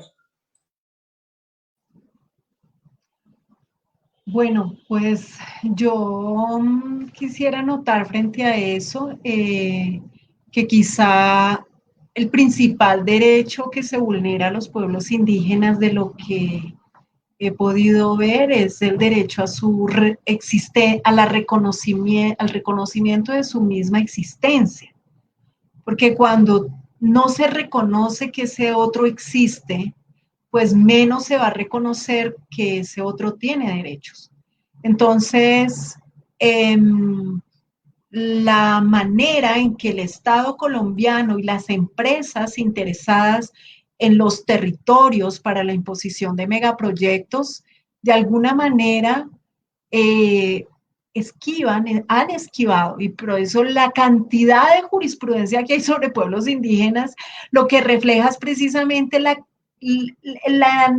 muchas veces que la gente tiene que recurrir a la defensa de sus derechos a través de mecanismos judiciales y especialmente por la tutela, cuando se supone que la Constitución y ya la jurisprudencia existente deberían ser la carta de navegación sobre cómo proceder, pero no. Gran cantidad, por ejemplo, de reclamaciones de los pueblos indígenas tienen que ver con lo que es el área de influencia directa para la determinación de un megaproyecto. ¿Qué significa eso? Que ni siquiera los están viendo en los territorios, porque no se les quiere escuchar, no se les quiere ver, no se les quiere tener en cuenta para la toma de decisiones. Pero cuando se les ve, cuando es inevitable que se vean porque están ahí, entonces viene una serie de mecanismos que en la práctica distorsionan o eluden esas responsabilidades internacionales. Entonces no es gratuito en mi sentir que uno de los derechos más reclamados tenga que ver con la consulta, y no es solamente porque no se hace, sino porque se distorsiona. Y como ya de manera muy profunda Diana lo ha venido investigando en su vida y lo ha escrito sobre la manera como la consulta se distorsionó o dejó de ser realmente un derecho para la garantía de los pueblos indígenas, me parece que eso refleja una realidad muy preocupante, y es precisamente ya no tanto que no se les vea, que se distorsione, sino que se manipula también, ¿sí?, la existencia de pueblos indígenas para dejar sobre sus espaldas la responsabilidad de implementación de megaproyectos. En conclusión, frente a esa pregunta que me parece muy importante es, se parte del desconocimiento de su existencia, de lo que implica su existencia una democracia, un Estado de Derecho, y de ahí un abanico de derechos que son vulnerados por la conveniencia del momento en relación con el desconocimiento o reconocimiento de derechos, pero que en últimas a lo que llevan es al desconocimiento de los derechos. Esa tendría que decir frente a lo primero, y frente a lo segundo, que es una tensión entre autoridades, ¿sí? Si es la autoridad nacional o la autoridad de los pueblos indígenas para determinar bajo los principios de autodeterminación y autogobierno, pues claramente hay una tensión que siento que va a ser muy difícil de que se resuelva en lo pronto, y es, si no se reconoce la existencia, si no se reconocen los derechos, mucho menos la autodeterminación, el autogobierno, la posibilidad de que tengan un derecho propio para la regulación de su vida y de sus territorios. Muchas gracias. La profe Mariela tiene algo por agregar en su experiencia personal siendo parte de una organización y de un cabildo indígena. ¿Cuáles son las mayores vulneraciones y cuáles son los mayores obstáculos para defender esos derechos? Bueno, partir de en mi historia, digamos, y en la historia del pueblo Inga, sí, en Aponte, un pueblo asentado desde 1650, 1700, en el departamento de Nariño. Y a pesar de los diferentes hitos históricos, de tener un territorio ancestral legalmente reconocido desde esa época, que pues es uno de los pocos pueblos indígenas que conserva un título colonial, pero aún así en el entorno en el que se encuentra ha habido un grave desconocimiento de este pueblo, ¿sí? Precisamente a nivel local, nomás hace unas horas, ¿sí? Me acaba de enterar cómo la entidad municipal consolidó su programa, el plan de desarrollo municipal, desconociendo la existencia de esta comunidad indígena. Y estamos en este preciso momento, ¿sí? 2020. Es que es increíble cómo se tiende a desconocer la autodeterminación, los aportes y la misma norma que sí o sí le dice a estas personas que entran a gobernar esos espacios que se debe tener en cuenta a los territorios indígenas cuando existen en estos espacios, ¿sí? Entonces, eso nos pone a pensar muchísimo, ¿sí? Como pueblo, digamos, en Nariño, pero también como parte de los pueblos en Colombia, las acciones que de alguna manera tendremos que empezar a implementar, ¿sí? Porque hay que tomarlas, ¿sí? Lo que les digo, o sea, un pueblo que lleva desde 1650 habitando este espacio, ¿sí? Y aparte de eso, que a partir del auto 004-2009, emitido por la Honorable Corte Constitucional, donde se refiere que el pueblo Inga, pues, es uno de los que está en grave riesgo de exterminio físico y cultural, pues no se le brinde las garantías para que pueda seguir fortaleciendo, ¿sí? Los derechos culturales, los derechos naturales, y que a partir de eso pues puede seguir perviviendo, decimos nosotros, en el tiempo y en el espacio, ¿sí? Entonces, es esa falta de acercamiento, esa falta en algunos momentos decimos nosotros también, de querer hacer el diálogo. ¿Por qué? En este preciso momento, digamos, la situación que está padeciendo nuestro territorio, la excusa fue a partir de la situación de salud que se vive a nivel del mundo, ¿no? El COVID-19. Pero yo les decía, mientras hablábamos, les decía, es que esa no es una excusa para decir que se desconocen los derechos culturales y territoriales nuestros, ¿sí? Es que nosotros no tenemos que entrarle a pedirles el favor a ellos. Ellos de alguna manera deben sí o sí reconocer esto, ¿sí? Porque claro, no es un favor, es un deber. Sí, Entonces partimos de esa situación y cómo una comunidad indígena, sí, como el caso nuestro, que en el 2015 sufre una calamidad pública por un movimiento en masa de tipo rotacional que acaba más del 70% del caserío principal, las afectaciones que eso pues conlleva al tema de salud, al tema educativo, al tema sociocultural, sí, un impacto bastante grande, que pues a pesar de todos esos hitos se desconozcan, pues es realmente impresionante. Y si nos vamos, por ejemplo, al tema de los derechos culturales, pues como un pueblo que conserva aún la lengua nativa y que precisamente identificando hace unos días en el censo 2018 se ve un grave riesgo de desaparición de esta lengua, no se estén tomando políticas o estableciendo acciones para salvaguardar todo ese patrimonio, ¿sí? Y eso, pues, digamos que es la realidad de muchos otros pueblos que viven en nuestro país, ¿sí? Claro, aquí hacen una pregunta muy pertinente y quisiera que la meditáramos y en el escenario que ustedes, por ejemplo, Diana y Dora, conocen los fallos y cómo se argumenta. Aquí preguntan, ¿por qué si hay tantos conceptos de entidades internacionales es tan difícil aplicarlo en Colombia, teniendo en cuenta que somos parte de muchos convenios y tratados y aún más que las poblaciones indígenas son sujetos de especial protección constitucional? Y ahí voy a agregar yo mi interrogante también. ¿Por qué no se hace llamamiento a esos conceptos internacionales y a esas decisiones internacionales en las luchas jurídicas de nuestro derecho interno, o no se hacen, o se hacen y se ignoran por parte de los jueces? ¿Cómo funciona esa dinámica de incluir o de hacer hincapié en el artículo 93 de la Constitución para reclamar los derechos de las poblaciones locales? Bueno, pues me aventuraré entonces a responder, a intentar configurar una respuesta a esa pregunta tan amplia, tan interesante.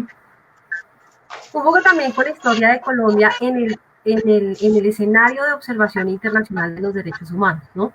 Cuando yo he trabajado en varias ocasiones en temas con perspectiva regional, comparando situación de derechos humanos entre diferentes países, ¿no? Entonces, cuando uno mira en comparación, entonces uno se encuentra con cosas muy interesantes, ¿no? Por ejemplo, uno se encuentra con que un país como Chile realmente es un país absolutamente negacionista de los derechos de los pueblos indígenas, pero absolutamente, o sea, desde el propio momento del reconocimiento. Pero en países como Colombia no. Entonces Colombia, que creo que es además lo que le pasa a países que están en situación de conflicto y por lo tanto son muy observados internacionalmente, pues Colombia prácticamente en muy raras ocasiones decide no firmar, por ejemplo, instrumentos internacionales, ¿no? Nosotros tenemos casi que todo el abanico de instrumentos internacionales suscritos y ratificados. Y aparte de todos, cuando uno hace un estudio sobre, por ejemplo, observaciones que se hacen por visita, por ejemplo, de organismos intergubernamentales, entonces uno encuentra que Colombia es uno de los países más visitados, y 2 y 3 veces por el mismo relator, y hacen informes de seguimiento, recomendaciones y no sé qué. Vaya al lado, vaya a Perú y se da cuenta que casi no lo han podido visitar, ¿no? Vaya a Honduras, casi no lo han podido visitar porque los países no admiten, digamos, ese tipo de observación, ¿no? Entonces uno dice, bueno, suscribimos todos los convenios internacionales, nos observan un montón, no solamente a través de las visitas, a través de los informes temáticos. Creo que uno de los países que más informes temáticos tiene en el sistema interamericano es Colombia, ¿no? Por lo menos en los últimos años. Antes sí, en la década de los 70, por ejemplo, hubo otros países que fueron muy visitados cada año, pero en los últimos años Colombia es uno de los países que más informes de país tiene. Y además es uno de los países que más sentencias en contra tiene en el sistema interamericano por cierta tipología de violaciones de derechos. Entonces estamos hiper observados, ¿no? O sea, como que hemos suscrito muchos instrumentos y nos hacen muchas recomendaciones, y tanto así que tenemos un sistema de seguimiento, incluso la Cancillería tiene un sistema de recomendaciones. Hay países que ni siquiera saben cómo nos hicieron una recomendación, es decir, una cosa impresionante. Y aparte de todo, se creó el examen periódico universal hace hace unos 10 años, y entonces hemos tenido fuimos de los primeros que se ofreció pues para pasar pues ahí al examen periódico universal, y hemos tenido tres informes generales de evaluación de derechos humanos. Entonces uno dice, pero ¿cómo, no?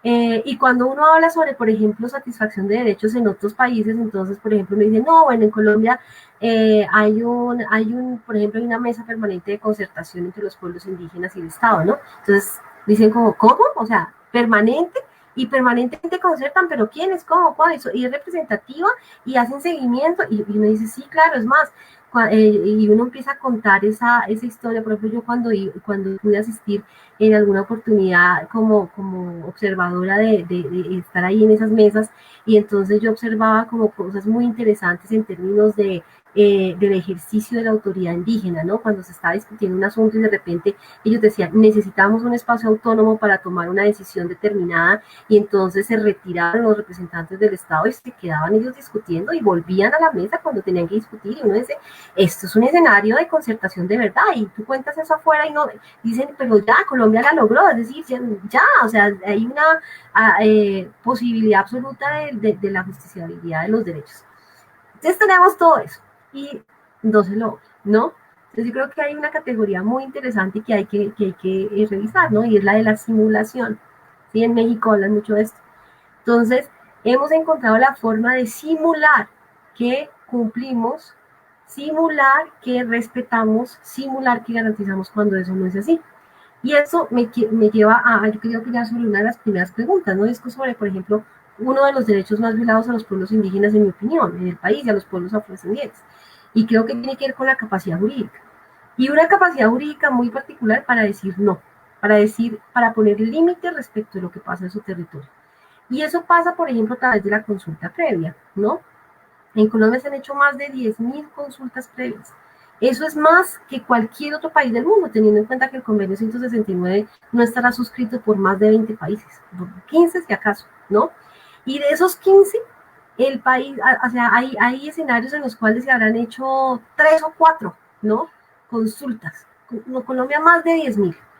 Eso quiere decir, entonces uno podría interpretar y decir, ha habido participación de los pueblos indígenas en 10.000 ocasiones. Y uno dice, qué positivo, qué bueno. Pero cuando uno mira, entonces, y no voy a hablar de todas esas sentencias, sino voy a hablar no de todas esas concertaciones que se hicieron a través de esas consultas, sino las que tienen que ver con proyectos de extracción de recursos en sus territorios, pues uno se da cuenta que ahí se violó la capacidad jurídica de los pueblos indígenas para decir, esto no debe ocurrir en mi territorio, porque si no se reinterpreta como que no hay buena fe de los pueblos indígenas. Entonces lo que hacen es obligarlos básicamente en unos contextos de negociaciones asimétricos a aceptar que su territorio sea vulnerado. Y eso es una violación al derecho a la capacidad jurídica. Porque aún cuando manifiestan que no quieren, pues los ignoran. Ya cumplimos el requisito y ya. Exacto. Les da igual. Mariela, ¿algo por agregar respecto de esa dinámica de internacional a nacional? ¿Cómo se traslada eso? Bueno, pues, pues digamos, es una, en realidad, ¿no? Diferentes espacios en los cuales a nivel local, a nivel regional, a nivel nacional, pues se ha dado para sentarse a conversar con el gobierno en diferentes, decimos nosotros, mingas de pensamiento para definir lineamientos que pues van a dar las garantías para salvaguardar el territorio, la cultura, la educación, la salud, los diferentes ejes, ¿sí? Pero que finalmente terminan quedando en muchos momentos en lo escrito, y cuando se empieza a hacer exigencia de lo que se pactó, se acordó, pues no hay voluntad política para implementarlo, ¿sí? Caso particular que vemos constantemente en los medios de comunicación, el trabajo arduo que viene haciendo desde muchísimo tiempo el Consejo Regional Indígena del Cauca, cuando nos hemos reunido tantas veces con el gobierno y tenemos más de 1000 acuerdos incumplidos, ¿sí? Y la única forma luego de generar presión para, digamos, volver la atención hacia determinados territorios e incluso hacia la mayoría de los pueblos es yéndose a las vías de hecho, ¿sí? A pesar de que existe una cantidad de normas que están establecidas. Muchas veces nuestros pueblos tienen que, en el caso pues del sur, ¿sí? Cauca, Nariño, Putumayo, Caquetá, recurrir a cerrar la vía panamericana para que el gobierno delegue a alguien, ¿sí?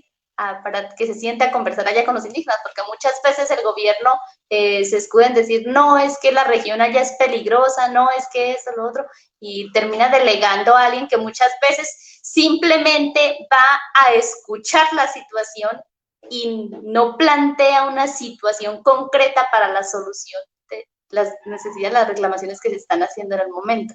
Entonces, esa es una de las situaciones que, digamos, se viven a nivel de nuestros pueblos y lo que le refería hace un momento, caso particular que está viviendo el pueblo inga en estos momentos en Nariño.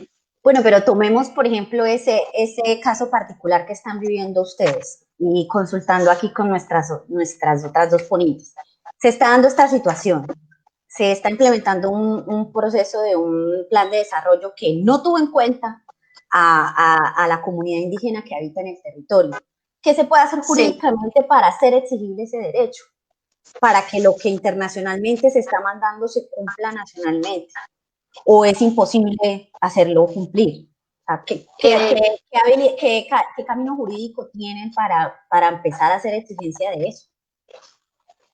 Pues digamos que en el término del derecho, pues no tengo mucha experiencia y hablando con las autoridades tradicionales, lo que ellos han optado por hacer es sentarse a dialogar con las autoridades municipales para llegar a un acuerdo, pero la verdad, pues también existe un desconocimiento desde el derecho externo, decimos nosotros, porque pues desde lo propio tenemos claro la concepción de nuestra cosmovisión, del derecho territorial, ¿sí?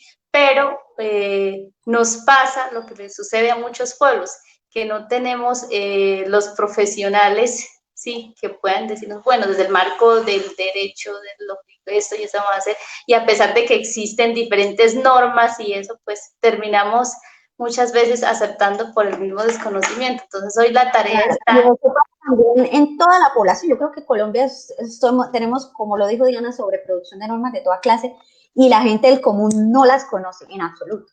Entonces creo que una parte importante de empezar a llevar esto a la práctica y a la vida real es eso, que empoderemos nuestras comunidades, que empoderemos a la gente que lo necesita y empecemos a prestar ese servicio para empezar a utilizar los instrumentos que tenemos en nuestras manos y ponerlos a andar como deben ser. No sé qué piensen Dora y Diana al respecto.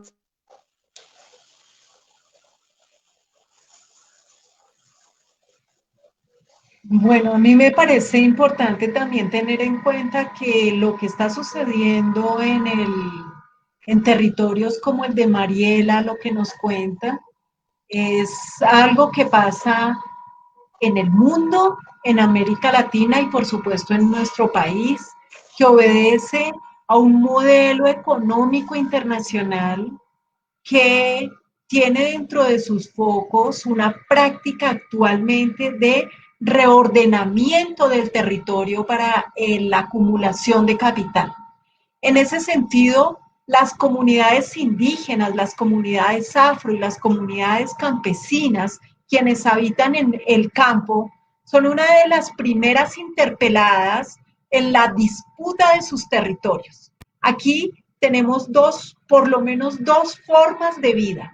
Quienes ven sus territorios como un espacio de abrigo, de sueños compartidos, de historias comunes, de proyectos de vida colectivos, y otros que ven ese territorio como espacio de saqueo, esa disputa territorial genera obviamente unos hechos de narrativa alrededor de esos territorios que desde el poder hegemónico buscan implementar en esos territorios un reordenamiento capitalista desarrollista que es el que determina que muchas de las aspiraciones que en el marco del derecho se tienen en la práctica no sean implementables porque en la lógica del poder dominante no está el cumplimiento de esos derechos, ¿sí? Entonces, ese es un primer elemento que a mí me parece importante que se tenga en cuenta, no para no usar el derecho, sino para entender las limitantes del derecho, ¿sí? Para entender que el derecho básicamente hace parte de un esquema, de un instrumento de dominación, pero que las comunidades en la protección de su territorio lo usan como herramienta de lucha. Y en el marco de ese derecho creo que también es importante tener en cuenta que los derechos, la perspectiva de ese territorio que ven quienes lo disputan no es la misma de quienes están habitándolo. Entonces ahí hay que perder la ingenuidad, ¿sí? Hay que entender que quienes con proyectos extractivistas se acercan a las comunidades no lo hacen precisamente por una protección de derechos, sino porque está el interés del despojo de ese territorio en relación con el megaproyecto que se pretende implementar. Eso genera limitantes, pero también posibilidades para el derecho. En el caso, por ejemplo, del Arroyo Bruno en La Guajira, que es un caso en el que yo pude acompañar desde mucho tiempo antes y ya pues no lo hago, pero hasta el momento en que se produjo la sentencia, los elementos que tuvimos en cuenta para la construcción de la acción jurídica era que la consulta no nos servía. Y la consulta no nos servía por todos esos elementos que ya hemos descrito, porque lo que iba era facilitar la imposición del megaproyecto. Entonces la gente empezó a considerar el territorio como el elemento fundamental de protección, no la protección de un derecho que deja de ser derecho en la medida en que ya se satisface y que se satisface al antojo del más poderoso. Entonces la gente en el caso del Arroyo Bruno decidió que íbamos a pelear el territorio, el río como cuerpo en su integralidad, la participación de muchas comunidades que incluso estaban por fuera del área de influencia directa que determinaba el Ministerio del Interior y la empresa. Eso que logró por lo menos es que se fuera más allá en una perspectiva precautoria y preventiva, porque lo que hace la Corte ahí es decir, antes de usted explotar ese territorio, tiene que resolverme 10 incertidumbres. Y queda en el plano de un debate en el que se va mucho más allá de la consulta, que ya suficientemente documentado está las debilidades, las fisuras y sobre todo los riesgos que representa, lo cual no indica que la gente no lo siga viendo como derecho, pero sí es muy importante entenderlo en una dimensión mucho más integral y con menos ingenuidad. Diana, ¿algo para agregar?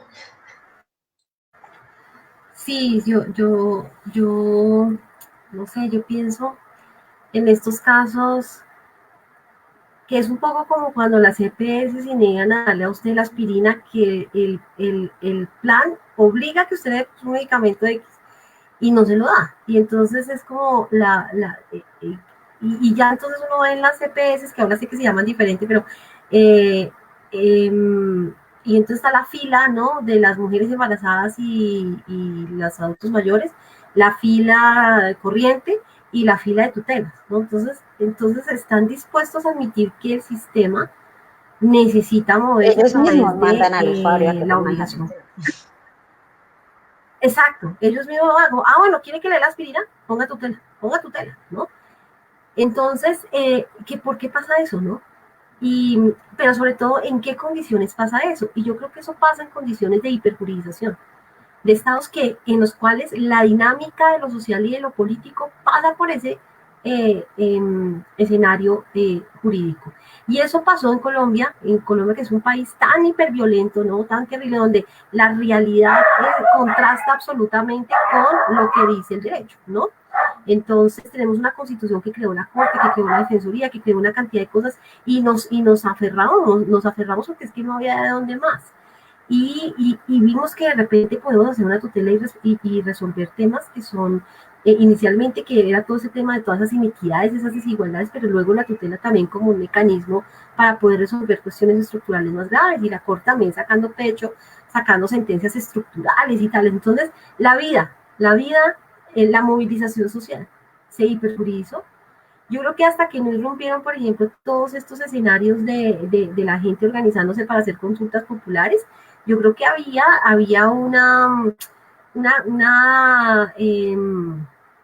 una pasividad que se había, creo yo, consolidado a partir de que si tú puedes hacer la tutela desde la casa, ¿para qué te mueves? ¿No? O sea, y también al mismo tiempo todo a través también de una mitología del uso del derecho en Colombia, ¿no? Entonces, donde las discusiones en las comunidades giran alrededor de la tutela tal y que la norma tal, pero que la Corte dijo aquí, que la Corte dijo allá, y para nosotros es súper normal, o sea, nosotros hacemos eso.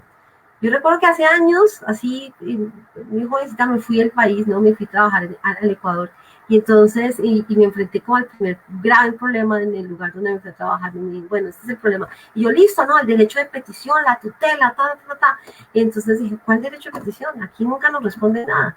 Bueno, listo, entonces hacemos en ese momento, acción de amparo allá, hagamos una acción de amparo. ¿Cuál acción de amparo? Así, ¿eso qué es? ¿No?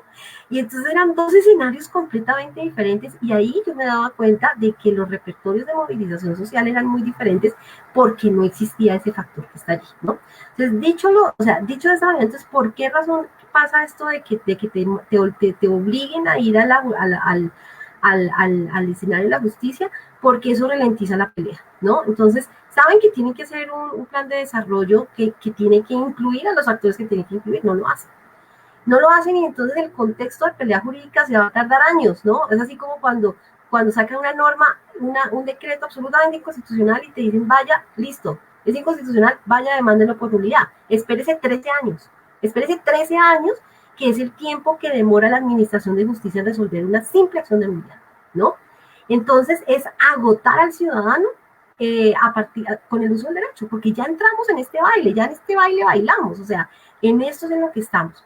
Entonces, yo quisiera terminar, digamos, diciendo eso, que hay acciones jurídicas, por supuesto, o sea, puedes utilizar la tutela, los mecanismos administrativos, hacen lo más sabio, y es entrar a concertar directamente, ¿no? Entrar a concertar, obviamente, ¿no? Es que también los pueblos indígenas están aquí, han pervivido, porque ya se han sabido relacionar con el poder, ¿no? Y yo creo en esas primeras decisiones que toman, me parece que siempre son súper aceptadas, ¿no? En esta relación.